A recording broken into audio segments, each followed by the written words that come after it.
¿Qué tal? Muy buenas tardes. Hoy es miércoles 16 de agosto y como dicen, no hay fecha que no se cumpla ni plazo que no llegue.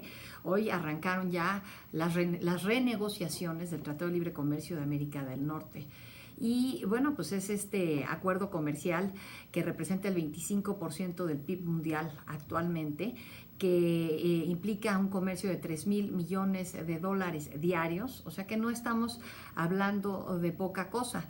Estaba revisando hoy un mapa que publica el Metropolitan Policy Program, por ejemplo, en donde vemos aquí los estados en azul fuerte. Entre más fuerte el azul, son los estados en donde más interacción hay debido al NAFTA.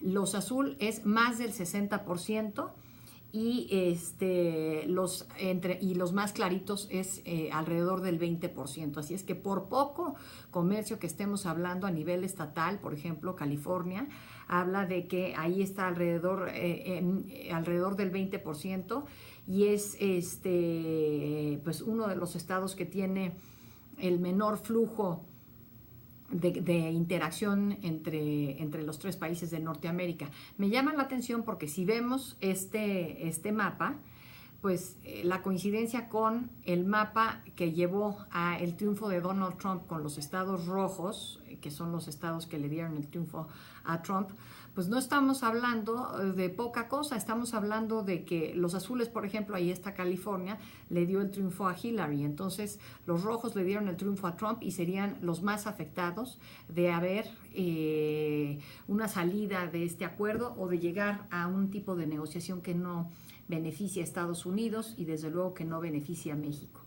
Entonces me parece que eso es un primer tema a tomar en cuenta el día de hoy. El secretario de Economía, Ildefonso Guajardo, ha dicho que no va a ser un tratado y una negociación sencilla, y me parece que no va a ser sencilla no por lo económico, porque lo económico no deberíamos ni de estar hablando de esto, sino simplemente quizás que se hubiera propuesto llegar a un NAFTA 2, pero en términos amigables, no con la amenaza que ha puesto Trump, porque toda su campaña estuvo diciendo que es el peor acuerdo que pudo haber firmado Estados Unidos, evidentemente pensando en el esposo de su contrincante en ese momento en la campaña, en el señor Bill Clinton.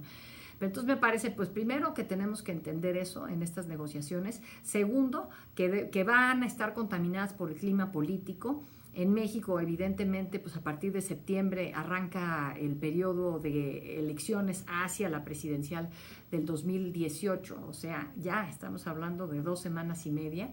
Y en Estados Unidos, tengo ahí apuntado en el pizarrón aquí en mi oficina, el 2018 va a tener nada, además de elecciones para elegir nuevos miembros del Senado y de la Cámara de Representantes, 36 gubernaturas, 27 republicanos de esos 36.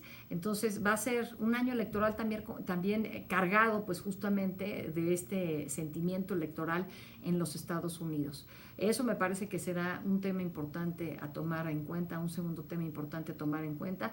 Y un tercero es que si México siente que esto no está yendo por buen camino y que Trump se quiere pues vengar y quiere ver que lo que se acuerde ahí o le da a ganar a Estados Unidos o entonces no le parece, pues mejor que nos salimos del tratado. México tiene 44 tratados de libre comercio firmados además, o sea, el Telecan, y 44 tratados de libre comercio. Eso significa que tenemos de dónde escoger y no tenemos por qué someternos. Es un acuerdo importante, pero no tenemos que llegar a la mesa de negociación achicopalados.